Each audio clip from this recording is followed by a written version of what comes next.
जाखो? हाबाब मा खालामनांगौ जाखोब्रा आंलाय बरबाद जाजोब्बाय। मैना थारैनो नों जोबोद समायना। सोर गसाया सोरजिहरखो नोंखौ एसे समायना। फाग्ला जायो नोंखौ दसे नुवाब्ला गोसोआ आंनि। नोंखौ सानै सानै हरानो सान जायो आंनि।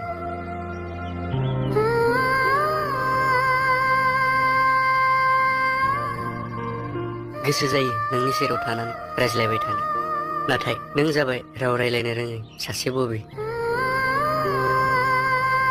गोसोआ गाबखाङो इसोरा नोंखौ एसेग्राब महर गोसा सोरजिना हरबाय, नाथाय खुगानि रावखौ मानो हरफादिया? मा खुगायाव राव गैयाबा समायना जानो हाया नामा?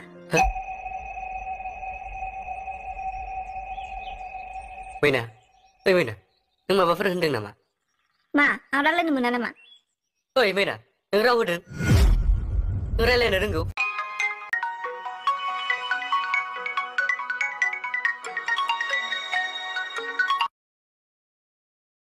हेलौ हेलौ जोंख्लि।